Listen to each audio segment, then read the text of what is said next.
ನಮಸ್ತೆ ಫ್ರೆಂಡ್ಸ್, ನನ್ನ ಹೆಸರು ಅಬ್ಬಿ ಅಂತ. ಇವತ್ತು ನಾನು ಬೇಕ್ರಿಲಿ ಯಾವ ರೀತಿ ಬಟರ್ ಕ್ರೀಮ್ನ ಮಾಡ್ತಾರೆ ಅಂತ ತೋರಿಸ್ತೀನಿ. ಬಟರ್ ಕ್ರೀಮ್ ಅಂದರೆ ಕೋಲ್ಡ್ ಕೇಕಿಗೆ ಹಾಕ್ತಾರಲ್ಲ ಆ ಕ್ರೀಮ್ ಅಲ್ಲ, ಇದು ನಾರ್ಮಲ್ ಕೇಕಿಗೆ ಹಾಕೋ ಕ್ರೀಮ್ನ ಬಟರ್ ಕ್ರೀಮ್ ಅಂತಾರೆ. ಬಟರ್ ಕ್ರೀಮ್ ಅಂತ ಹೆಸರು ಅಷ್ಟೇ. ಯಾವುದೇ ಕಾರಣಕ್ಕೂ ನಾವು ಅದಕ್ಕೆ ಆ ಕ್ರೀಮಿಗೆ ಬಟರ್ ಹೆಂಗಿರುತ್ತೆ ಅಂತಲೂ ತೋರಿಸ್ತಿರಲ್ಲ.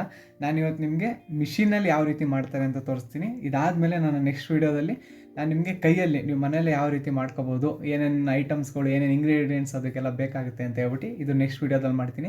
ಇವತ್ತು ನಾನು ಬೇಕ್ರಿಲಿ ಮಿಷಿನಲ್ಲಿ ಯಾವ ರೀತಿ ಕ್ರೀಮ್ನ ತಯಾರಿಸ್ತಾರೆ ಅನ್ನೋದನ್ನ ಈ ವಿಡಿಯೋದಲ್ಲಿ ನಾನು ತೋರಿಸ್ತೀನಿ. ನೋಡಿ, ಇದನ್ನು ನಾವು ಐಸಿಂಗ್ ಶುಗರ್ ಇಲ್ಲ ಶುಗರ್ ಪೌಡರ್ ಅಂತ ಕರಿತೀವಿ.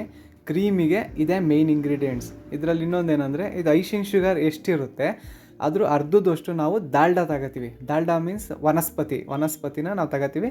ಇವೆರಡು ಕಾಂಬಿನೇಷನಿಂದನೇ ಕ್ರೀಮ್ ಆಗೋದು. ನಾವು ಈಗ ಐಸಿಂಗ್ ಶುಗರ್ನ ಆಲ್ರೆಡಿ ತೂಕ ಮಾಡ್ಕೊಂಡಿದ್ದೀವಿ. ಐಸಿಂಗ್ ಶುಗರ್ ಅರೌಂಡ್ 5 kg ಇತ್ತು. 5 kg ಒಂದು 50 ಗ್ರಾಮ್ ಕಮ್ಮಿ ಇತ್ತು, ಬಟ್ 5 kg ಅದ್ರ ಅರ್ಧ ಅಂದರೆ 2.5 kg ಈಗ ದಾಲ್ಡಾ ತಗೊಂಡಿದ್ದೀವಿ. ಇದನ್ನು ವನಸ್ಪತಿ ಅಂತಾರೆ. ವನಸ್ಪತಿ ಅಂದರೆ ಮನೇಲಿ ಯೂಸ್ ಮಾಡ್ತಿರಲ್ಲ ಆ ವನಸ್ಪತಿ ಅಲ್ಲ ಇದು. ಒಂದೊಂದಕ್ಕೆ ಒಂದೊಂಥರ ವನಸ್ಪತಿ ಬರುತ್ತೆ. ಇದನ್ನು ನಾವು ಕ್ರೀಮಿಗೆ ಯೂಸ್ ಮಾಡ್ತೀವಿ. ಈ ವನಸ್ಪತಿನ ಈಗೇನು ನೋಡ್ತಿದ್ದೀರಾ ಅದನ್ನು ಕ್ರೀಮಿಗೆ ಯೂಸ್ ಮಾಡ್ತೀವಿ. ಆಮೇಲೆ ನಮಗೆ ಪಪ್ಸಿಗೆ ಯೂಸ್ ಮಾಡೋಕ್ಕೆ ಬೇರೆ ವನಸ್ಪತಿ ಬರುತ್ತೆ. ಅದು ಇಷ್ಟೊಂದು ಸಾಫ್ಟ್ ಇರೋಲ್ಲ, ಒಂಚೂರು ಗಟ್ಟಿ ಬರುತ್ತೆ. ಬಟ್ ಪಪ್ಸಿಗಿರೋದನ್ನ ಕ್ರೀಮಿಗಿರೋದನ್ನ ಪಪ್ಸಿಗೆ ಯೂಸ್ ಮಾಡೋಕ್ಕಲ್ಲ, ಪಪ್ಸಿಗಿರೋದನ್ನ ಕ್ರೀಮಿಗೆ ಯೂಸ್ ಮಾಡೋಕ್ಕಾಗಲ್ಲ. ಏನಕ್ಕೆ ಅಂದರೆ ಪಪ್ಸು ರೈಸಿಂಗ್ ಬರಬೇಕು ನಮಗೆ, ಒಂದು ಸ್ವಲ್ಪ ಲೇಯರ್ ಬರುತ್ತೆ ನೋಡಿ. ಅದಕ್ಕೋಸ್ಕರ ಅದೇ ಬೇರೆ ವನಸ್ಪತಿ. ಇದು ಕ್ರೀಮಿಗೆ ಅಂತ ಸ್ಪೆಷಲಿ ಮಾಡಿರೋ ವನಸ್ಪತಿ. ಇದನ್ನು ಕ್ರೀಮಿಗೆ ಮಾತ್ರ ಯೂಸ್ ಮಾಡ್ತಾರೆ ಎಲ್ಲ. ಇದು ಈಗ 2.5 kg ತಗೊಂಡಿದ್ದೀವಿ. 5 kg ಐಸಿಂಗ್ ಶುಗರ್ ಇದೆ. ನಾವು ಏನು ಐಸಿಂಗ್ ಶುಗರ್ ತರ್ತೀವಿ ಅದ್ರ ಅರ್ಧದಷ್ಟು ದಾಲ್ಡಾ ತಗೋಬೇಕು. ಈಗ ಐಸಿಂಗ್ ಶುಗರ್ ಮತ್ತು ದಾಲ್ಡಾ ಎರಡನ್ನೂ ವೆಯ್ಟ್ ಮಾಡ್ಕೊಂಡಿದ್ದೀನಿ. ಈಗ ವಿಡಿಯೋದಲ್ಲಿ ಏನು ನೋಡ್ತಿದ್ದೀರಾ ಅದು ಬೀಟರ್ ಅಂತಾರೆ. ಬೀಟರ್ ಅಂದರೆ ಇದು ಫಸ್ಟ್ ಒನ್ ಇದೆಯಲ್ಲ, ಅದು ಫಸ್ಟ್ ಒನ್ನು ಕೇಕಿಗೆ ಮಾತ್ರ ಯೂಸ್ ಮಾಡ್ತೀವಿ. ಸೆಕೆಂಡ್ ಒನ್ನು ಕ್ರೀಮಿಗೆ, ಬಿಸ್ಕೆಟ್ಸ್ಗೆ. ಈಗ ಬೇಕ್ರಿಲಿ ಕೋಕೋನಟ್ ಬಿಸ್ಕೆಟು, ಬೆಣ್ಣೆ ಬಿಸ್ಕೆಟು, ಆ ಥರ ವೆರೈಟಿ ಬಿಸ್ಕೆಟ್ ಮಾಡ್ತಾರಲ್ಲ ಅವನ್ನೆಲ್ಲ ಇದೇ ಬೀಟರ್ನ ಯೂಸ್ ಮಾಡ್ಕೊಂಡು ಮಾಡ್ತಾರೆ. ಸೆಕೆಂಡ್ ಒನ್ ಇದೆಯಲ್ಲ ಆ ಬೀಟರ್. ಫಸ್ಟ್ ಒನ್ ಬೀಟರ್ ಇದೆಯಲ್ಲ ಅದನ್ನು ಕೇಕಿಗೆ ಮಾತ್ರ ಯೂಸ್ ಮಾಡ್ತೀವಿ. ಈಗ ಆಲ್ರೆಡಿ ನಾನು ಕ್ರೀಮ್ ಬೀಟರ್ನ ಫಿಟ್ ಮಾಡಿದ್ದೀನಿ. ಇದನ್ನು ಕೇಕ್ ಮಿಕ್ಸಿಂಗ್ ಮಿಷಿನ್ ಅಂತಾರೆ. ಇದರಲ್ಲಿ ಕೇಕ್ ಮಾತ್ರ ಅಲ್ಲ, ಕ್ರೀಮ್ ಮಿಕ್ಸಿಂಗ್ ಮಾಡ್ತೀವಿ ಮತ್ತು ಬಿಸ್ಕೆಟ್ ಮಿಕ್ಸಿಂಗ್ ಮಾಡ್ತೀವಿ. ಬಿಸ್ಕೆಟ್ಸ್ ಅಂದರೆ ಯಾವುದ್ಯಾವುದು ಅಂದರೆ ಬೆಣ್ಣೆ ಬಿಸ್ಕೆಟು, ಕೋಕೋನಟ್ ಬಿಸ್ಕೆಟ್, ಆ ಥರ ಏನು ವೆರೈಟಿ ಬಿಸ್ಕೆಟ್ಸ್ ಬೇಕ್ರಿಲಿ ನೋಡ್ತೀರಾ ಅವನ್ನೆಲ್ಲ ಇದೇ ಮಿಷಿನಲ್ಲಿ ಮಿಕ್ಸಿಂಗ್ ಮಾಡೋದು. ಆಮೇಲೆ ಇದರಲ್ಲಿ ಕೇಕ್ನೂ ಸಹ ಮಾಡ್ತೀವಿ. ಆದರೆ ಕೇಕ್ ಮಿಕ್ಸಿಂಗ್ ಮಾಡಬೇಕಾದ್ರೆ ಈ ಬೀಟರ್ ಏನಿದೆ, ಈ ಬೀಟರ್ ಏನು ಕಾಣಿಸ್ತಿದೆ ಆ ಜಾಗದಲ್ಲಿ ಕೇಕ್ ಬೀಟರ್ ನಾನು ಹೆಂಗಿರುತ್ತೆ ಅಂತ ತೋರಿಸಿದ್ನಲ್ಲ ಅದನ್ನು ಈ ಜಾಗದಲ್ಲಿ ಫಿಟ್ ಮಾಡ್ಕೊಂಡಿರ್ತೀವಿ. ಇದು ಪೈನಾಪಲ್ ಎಸೆನ್ಸು. ಪೈನಾಪಲ್ ಎಸೆನ್ಸ್ ಏನಕ್ಕೆ ಯೂಸ್ ಮಾಡ್ತೀವಿ ಅಂದರೆ ಕ್ರೀಮ್ ಫ್ಲೇವರಿಂಗೋಸ್ಕರ ಈ ಎಸೆನ್ಸ್ನ ಯೂಸ್ ಮಾಡ್ತೀವಿ. ಈಗ ಮಿಷಿನ್ ಸ್ಟಾರ್ಟ್ ಮಾಡ್ತಿದ್ದೀನಿ. ಮಿಷಿನ್ ಸ್ಟಾರ್ಟ್ ಮಾಡಿದಾಗ ಆ ಸೌಂಡಿಗೆ ನಾನೇನು ಮಾತಾಡೋದು ಕೇಳಿಸಲ್ಲ. ಯಾವ ರೀತಿ ನಾನು ಸ್ಟೆಪ್ ಬೈ ಸ್ಟೆಪ್ ಅಂತ ಹೇಳ್ತೀನಿ. ಫಸ್ಟು ನಾನು ಈ ಮಿಷಿನ್ಗೆ ದಾಲ್ಡಾ ಹಾಕ್ತೀನಿ. ದಾಲ್ಡಾ ಹಾಕಿದ್ಮೇಲೆ ಐಸಿಂಗ್ ಶುಗರ್ನ ಸ್ವಲ್ಪ ಮಿಷಿನ್ ಟರ್ನ್ ಆಗುತ್ತಲ್ಲ ಆ ಟರ್ನಿಂಗ್ ಸ್ಪೀಡ್ ಮೂಮೆಂಟ್ ನೋಡ್ಕೊಂಡು ಐಸಿಂಗ್ ಶುಗರ್ ಹಾಕ್ತೀನಿ. ಐಸಿಂಗ್ ಶುಗರ್ ಆದ ತಕ್ಷಣ ಆಯಿಲ್ ಹಾಕ್ತೀನಿ. ಆಯಿಲ್ ಹಾಕ್ಬಿಟ್ಟು ಪೈನಾಪಲ್ ಎಸೆನ್ಸ್ ಹಾಕ್ತೀನಿ ಫ್ಲೇವರಿಂಗೋಸ್ಕರ. ಇದೆಲ್ಲ ಆದಮೇಲೆ ಮತ್ತೆ ನಾನು ನಿಮ್ತ ಮಾತಾಡ್ತೀನಿ. ಈಗ ಫಸ್ಟ್ ನಾನು ದಾಲ್ಡಾ ಹಾಕ್ತಿದ್ದೀನಿ.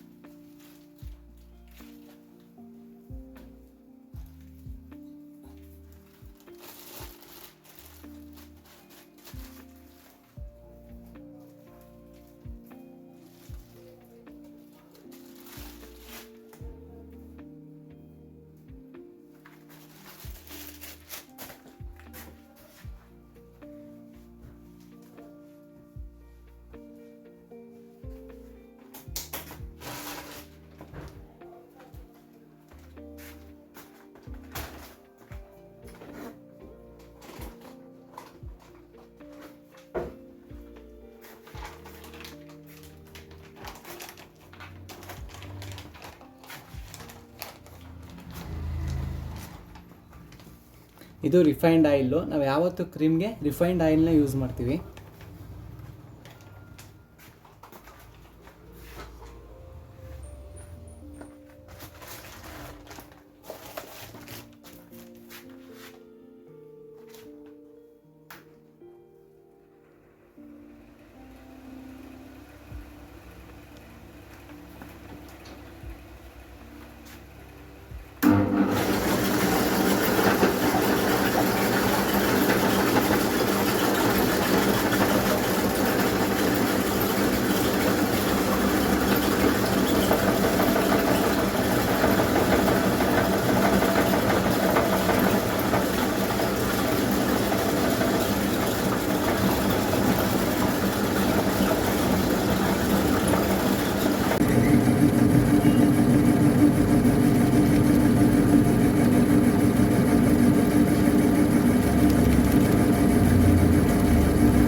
ಫೈನಲಿ ಈಗ ಬಟರ್ ಕ್ರೀಮ್ ರೆಡಿ ಆಗಿದೆ.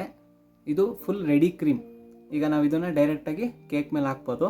ಆಮೇಲೆ ಇದಕ್ಕೆ ಈಗ ಪಿಂಕ್ ಕಲರ್, ಯೆಲ್ಲೋ ಕಲರ್ ಆ ಥರ ಏನು ನಿಮಗೆ ಕೇಕ್ಗಳೆಲ್ಲ ಡಿಸೈನ್ ಮಾಡ್ತೀವಿ ನಾವು, ಅವಕ್ಕೆಲ್ಲ ಇದೇ ವೈಟ್ ಕ್ರೀಮ್ನಲ್ಲಿ ನಾವು ಇದೇ ವೈಟ್ ಕ್ರೀಮ್ಗೆ ನಾವು ಕಲರ್ನ ಆ್ಯಡ್ ಮಾಡ್ಕೊತೀವಿ, ಯಾವ ಕಲರ್ ಬೇಕು ಆ ಕಲರ್ನ. ಆಮೇಲೆ ಈಗ ಎಲ್ಲರಿಗೂ ಒಂದು ಡೌಟ್ ಬರ್ಬೋದು, ಎಲ್ಲ ವೆಯ್ಟೇಜ್ ಹೇಳಿದ್ರಿ ಬಟ್ ಆಯಿಲ್ನ ವೆಯ್ಟೇಜ್ ಹೇಳಲಿಲ್ಲ ಅಂತ. ಬಟ್ ಆಯಿಲ್ಲು ನಮ್ಮ ಬೇಕ್ರಿ ವೆಯ್ಟೇಜ್ ಪ್ರಕಾರ ಹೋಗೋದಾದರೆ 1 kg ಐಸಿಂಗ್ ಶುಗರ್ಗೆ ಹತ್ತಿರ 150 ಗ್ರಾಮ್ಸಿಂದ 250 ಗ್ರಾಮ್ಸ್ವರೆಗೂ ಆಯಿಲ್ ಯೂಸ್ ಮಾಡ್ತಾರೆ. ಬಟ್ ನಾವು ಅದನ್ನು ಅಂದಾಜಲ್ಲಿ ಯೂಸ್ ಮಾಡ್ತೀವಿ. ಅಂದಾಜಲ್ಲಿ ಅಂದರೆ ಈಗ ನಮಗೆ ಈ ಕೇಕ್ ಒಂದು ಸಾಫ್ಟ್ನೆಸ್ ಬರಬೇಕು, ಕ್ರೀಮ್ನ ಐಸಿಂಗ್ ಮಾಡಬೇಕು ಅಂದರೆ ಈಗ ನನಗೆ ಬೇಕಾಗಿರೋ ಸಾಫ್ಟ್ನೆಸ್ ಬಂದಿದೆ, ನನಗೆ ಎಷ್ಟು ಬೇಕು ಒಂದು ಅಂದಾಜಲ್ಲಿ, ಇಷ್ಟೇ ಅಂತ ನಾನು ತೂಕ ಮಾಡ್ಕೊಳ್ಳಲ್ಲ, ಒಂದು ಅಂದಾಜಲ್ಲಿ ಈ ಕ್ರೀಮ್ನ ನಾನು ರೆಡಿ ಮಾಡ್ಕೊತೀನಿ. ಈ ಕ್ರೀಮ್ ರೆಡಿ ಆದಮೇಲೂ ನಾನು ಮತ್ತೆ ಆಯಿಲ್ ಯೂಸ್ ಮಾಡ್ತೀನಿ. ಏನಕ್ಕೆ ಅಂದರೆ ಕ್ರೀಮ್ ಸಾಫ್ಟ್ನೆಸ್ ಬರಬೇಕಾಗತ್ತೆ ಅಂತ. ನಾವೆಷ್ಟು ಆಯಿಲ್ನ ಹಾಕ್ತೀವೋ ಅಷ್ಟು ಕ್ರೀಮ್ ಸಾಫ್ಟ್ ಆಗುತ್ತೆ. ಈಗ ನಾನೇನು ಬಟರ್ ಕ್ರೀಮ್ ಮಾಡಿದೆ ಅದನ್ನು ಯಾವ ರೀತಿ ನಾನು ಸ್ಟೋರ್ ಮಾಡ್ಕೊಳ್ಳೋದು ಅಂತಲೂ ನಿಮಗೆ ತೋರಿಸ್ತೀನಿ. ಯಾವ ರೀತಿ ನಾನು ಸ್ಟೋರ್ ಮಾಡ್ಕೊತೀನಿ, ಯಾವ್ಯಾವ ರೀತಿ ಇಡ್ತೀನಿ ಅದನ್ನು ಅಂತ ತೋರಿಸ್ತೀನಿ ನಿಮಗೆ ನಾನು. ಅದಾದಮೇಲೆ ಕನ್ನಡದಲ್ಲಿ ನನಗೆ ತಿಳಿದಿರೋ ಮಟ್ಟಿಗೆ ಯಾರು ಕೇಕ್ ಮಾಸ್ಟರ್ಸು ಸದ್ಯಕ್ಕೆ ಯಾರೂ ವೀಡಿಯೋ ಮಾಡ್ತಿಲ್ಲ. ನಾನು ನಿಮ್ದು ರಿಕ್ವೆಸ್ಟ್ ಮಾಡ್ಕೊಳ್ಳೋದೇನಂತ ಅಂದರೆ ಇದೇ ಥರ ಸಪೋರ್ಟ್ ಮಾಡಿ, ಮತ್ತು ನೀವು ಸಪೋರ್ಟ್ ಮಾಡಿದಷ್ಟು ನಾನು ಮುಂದೆ ಬೇರೆ ಬೇರೆ ಥರ ವೀಡಿಯೋಸ್ ಮಾಡೋಕ್ಕೆ ನನಗೊಂಥರ ಎಂಕರೇಜ್ಮೆಂಟ್ ಸಿಕ್ತಂಗೆ ಆಗುತ್ತೆ. ಪ್ಲೀಸ್ ಸಪೋರ್ಟ್ ಮಾಡಿ, ಲೈಕ್ ಮಾಡಿ, ಸಬ್ಸ್ಕ್ರೈಬ್ ಮಾಡಿ. ಈಗ ನಾನು ಕ್ರೀಮ್ ಯಾವ ರೀತಿ ನಾನು ಸ್ಟೋರ್ ಮಾಡ್ಕೊತೀನಿ ಅದು ತೋರಿಸ್ತೀನಿ. ಯಾವ ರೀತಿ ಬಾಕ್ಸಲ್ಲಿ ಇದು ನಾನು ಸ್ಟೋರ್ ಮಾಡೋ ರೀತಿ ಈ ಥರ ಒಂದು ವೈಟ್ ಕಂಟೈನರಲ್ಲಿ ಸ್ಟೋರ್ ಮಾಡ್ಕೊತೀನಿ.